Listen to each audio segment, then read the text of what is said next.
I'm not going to take any more of your time because you didn't come here to hear me. You came here to hear the greatest senator in the United States, the man that has stood for you day in and day out, my son, Senator Ted Cruz.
God bless Texas.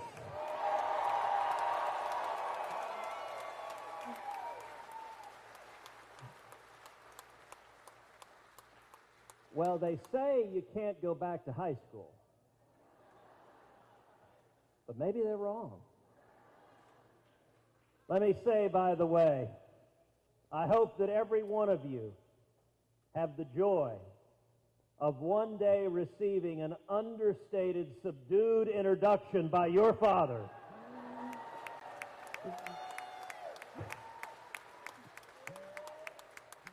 My dad's been my hero my whole life, and he cannot be held down. And he may or may not have told you, but he is also a former teacher at Faith West.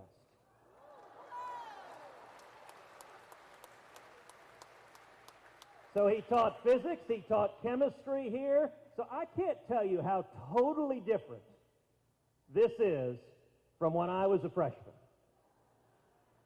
So I was class of '88. When I arrived as a freshman at Faith West was brand new. And it was at the corner of I-10 and Fry Road. And it was an old handy-dan hardware store. I mean, big old hardware store. So our basketball court, I got to say, this is spectacular. Like, we had nothing remotely like this. Our basketball court had concrete floors. It was a giant warehouse, and it had no air conditioning. None. And I got to tell you, Faith West, when we started as a school, the one thing Faith West had early on is a heck of a basketball program. We had some amazing ball players, and our coach, who was tough, he would have us do practices in August for 2 and 3 hours a day. You'd have literally every guy on the team on the ground, writhing in pain. He would sit in a lawn chair saying, "Why are you tired?" "I'm not tired." But it is wonderful to be back. It is wonderful to be back with so many friends here in Katy. Thank you for coming out. Thank you for standing up.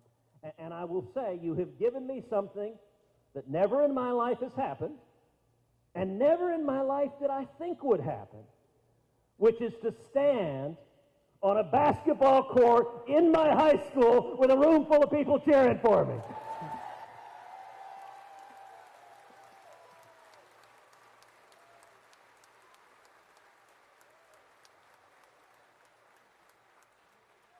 So I was on the team 2.5 years, varsity basketball. It was a great team, which meant I occupied a spot right on the bench.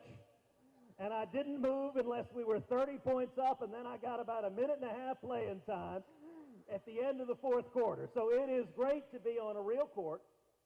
By the way, I will say, if any of the high school ball players are here, I'm going to make an invitation to any of the high school ball players who happen to be here. Afterwards, we actually took a few balls out there. And I will invite any of y'all to come over on the other side and shoot around a little bit. I would love to do it, and you have that invitation. Let's see what kind of game the team has now.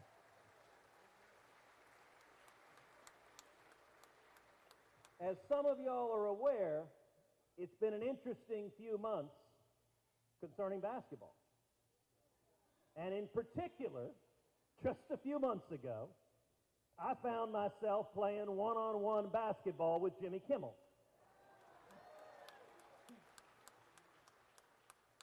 Now, some of y'all may be wondering, how on earth did that come to pass? Those of you who remember my high school game, you're definitely wondering, how on earth did that come to pass? Well, here's the backstory. I am a die-hard Houston Rockets fan.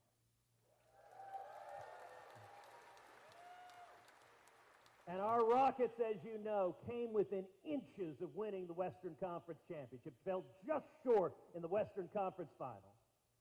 The next day, Jimmy Kimmel went on national television, and he began talking smack, talking trash, making fun of us. And in particular, he blamed the Rockets' loss on me. And he said the reason the Rockets lost is because Ted was at Game 7 and he cursed the Rockets. Now, I have to admit, I got fairly ticked off at that. So I figured, all right, you can either get mad or you can have fun with it. So I pulled out my phone, I sent a tweet. I said, all right, big guy, you talk a good game. How about we settle this man-to-man, one-on-one hoops? The loser gives $5,000 to the charity of the winner's choice.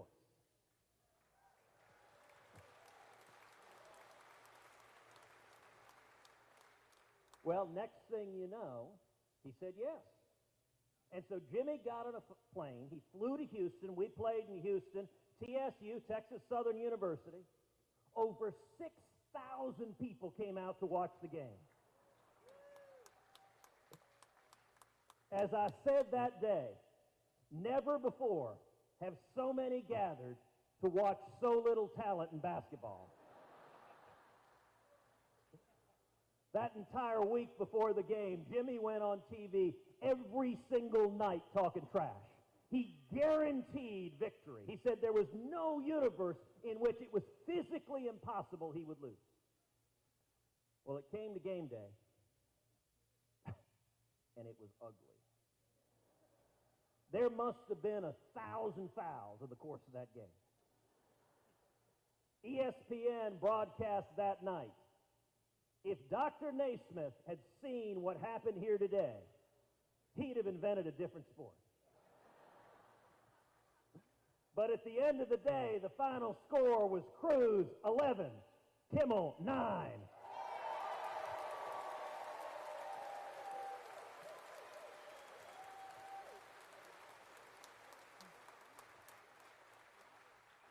And I want to thank Faith West Coach Stallman for making me run so many horses back and forth that at the end of the day, when Kimmel ran out of gas, we had enough to win that game and send him home.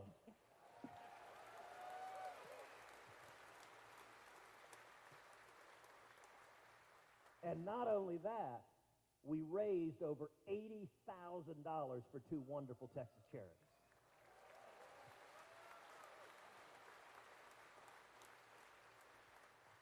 So anything can happen. Take a look nationally. Nationally, we're at a remarkable time in our nation's history. We have a Republican president.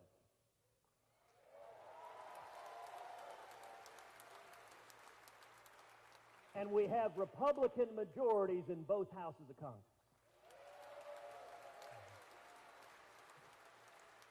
And we are seeing incredible victories for the American people. Last year, as we started last year, I think there were 4 big domestic priorities. Tax cuts, regulatory reform, Obamacare, and judges. My view was if we could deliver on those four, we would have a long-lasting and powerful impact on the people of Texas.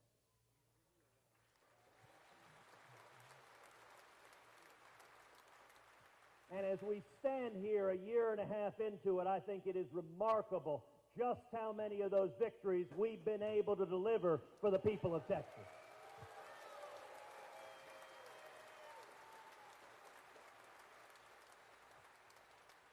On tax cuts, in December, we passed the biggest tax cut in a generation, cutting taxes on men and women all across the state of Texas.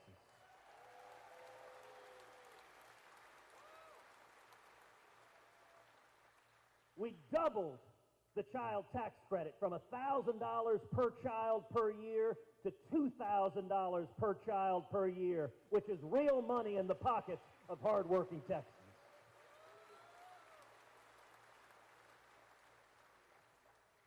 We doubled the standard deduction, which means starting next year, 90% of Americans will fill out your taxes on a postcard.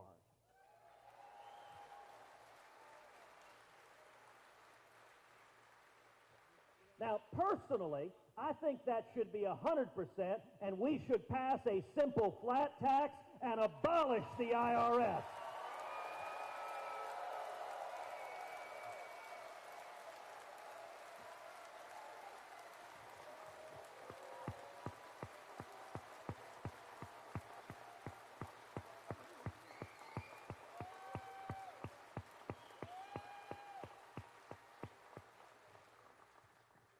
But 90% is a very good start. Second big priority, regulatory reform, has been an incredible success. We've seen just about every federal agency, just about every cabinet secretary pulling back job-killing regulations that were hammering the state of Texas, that were hammering oil and gas, that were hammering farmers and ranchers and ag. And as a result, the economy in Texas is booming. Obamacare. Clearly the biggest unfinished commitment the Republican majorities have. But even that, it's worth noting, we did manage to come together and repeal the Obamacare individual mandate.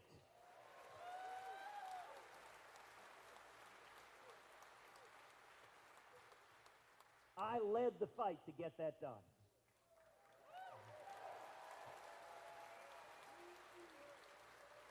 Last fall, nobody thought we could get it done. We had maybe 6 or 7 senators, and we managed to bring everyone together, get all 52 Republicans on the same page, and in December, we kept our promise and repealed the Obamacare individual mandate.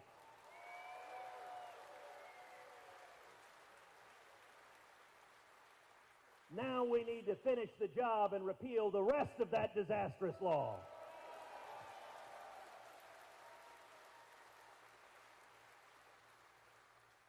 And the fourth big priority, judges.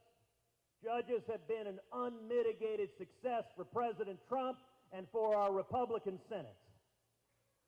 We have Justice Neil Gorsuch.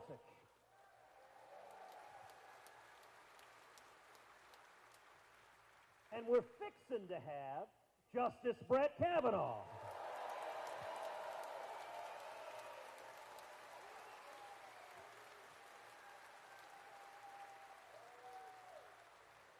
If any of y'all turned on your TV this week and you saw Chuck Schumer running around on the Senate floor with his hair on fire, that would be why. You know, I got to say, this week, as you know, we did the Kavanaugh hearings. And it was extraordinary. You know, I thought I read a few years ago that the Ringling Brothers Barnum and Bailey Circus had gone out of business. But apparently they've been reincorporated as the Democratic National Party.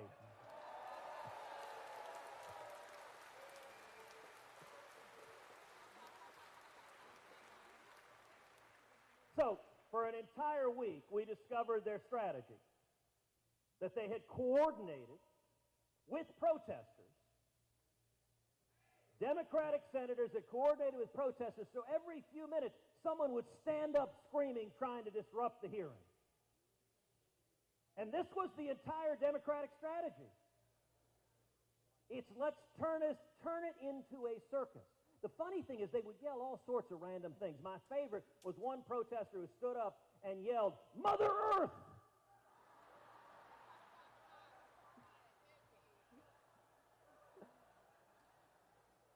And I was just very puzzled. I was like, because as that protester was getting arrested, I said, "You realize she's not going to save you. You're still under arrest." But this was their entire strategy. They spent the entire time. Not a single senator made any credible argument that Brett Kavanaugh was not qualified to be on the Supreme Court, because it is self-evidently true that he is eminently qualified.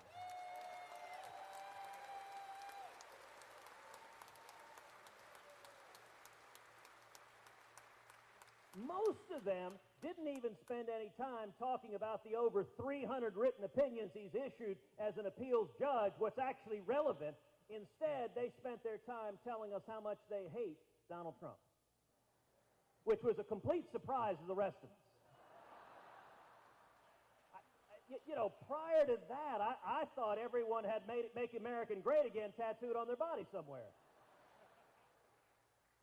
And it really was an amazing thing to see a Senate confirmation hearing that basically turns into the 2020 presidential primary, with one Democrat after another saying, I can be even crazier than you are, right down to, I am Spartacus.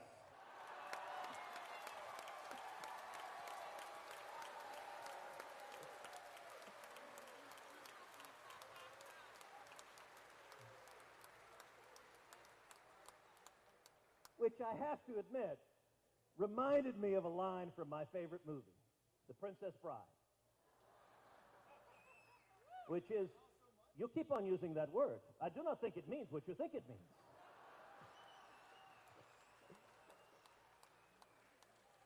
But anyway, Spartacus or not, protests or not, mark my words, Brett Kavanaugh will be confirmed to the U.S. Supreme Court.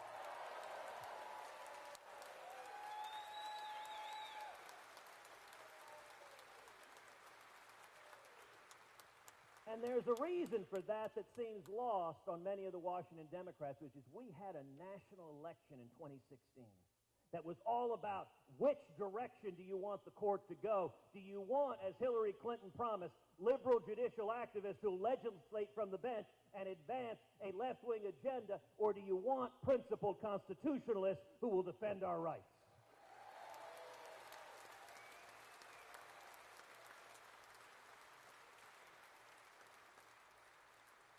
And for every one of us who cares about the Constitution and Bill of Rights, who cares about free speech, who cares about religious liberty, who cares about the Second Amendment, the right to keep and bear arms,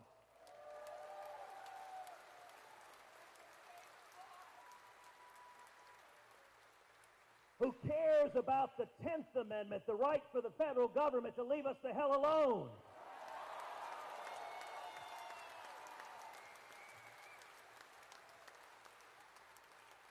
It is the courts that are at the crossroads between either upholding those rights and undermining those rights. And I think one of the greatest victories we've had in confirming constitutionalist judges up and down the bench is protecting the constitutional rights of all 28 million Texans.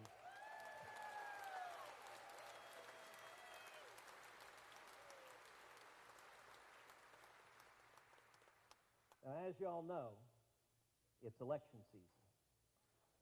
We are 59 days out from Election Day. And we got a fight on our hands. The extreme left, they're angry, they're energized, and they hate the president. And I got to tell you, that's dangerous. We underestimate that level of fury and rage. We underestimate that at our peril. It means two things. Number one, we are seeing tens of millions of dollars flooding into the state of Texas from liberals all over the country who desperately want to turn the state of Texas blue.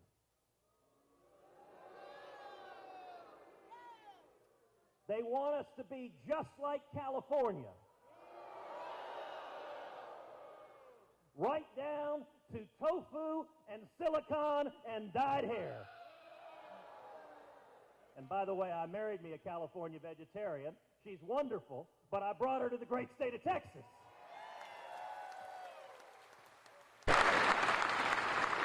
Check. The second thing it means is come election day, come November, we are going to see record-setting Democratic turnout. Now here's the good news. This is Texas.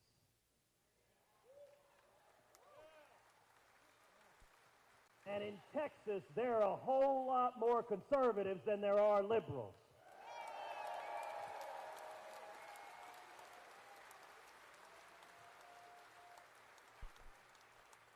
So politically, our task the next 59 days is simple.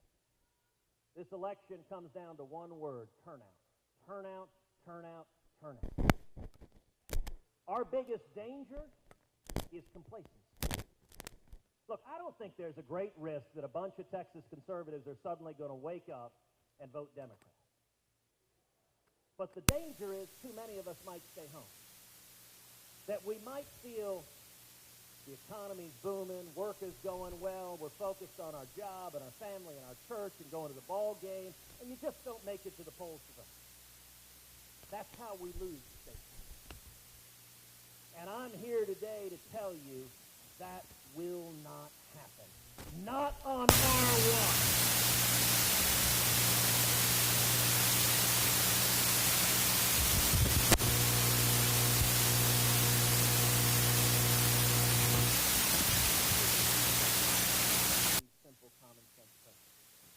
Low taxes, low regulation, lots and lots of jobs, higher wages, more opportunity.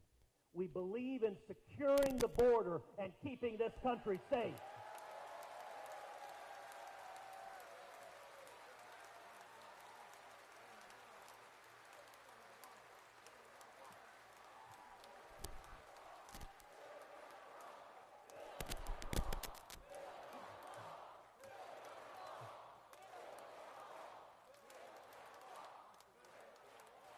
Wait a second. I thought the national media told us Texans were for open borders.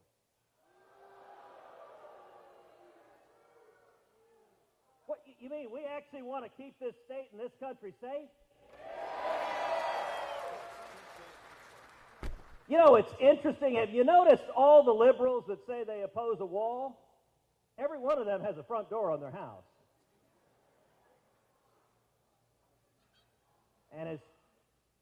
And it's locked, although I will say I do enjoy the signs that some people put out that says, my next door neighbor doesn't believe in the Second Amendment, and out of respect to his views, I promise not to use my firearms to defend his house if anyone comes to rob him.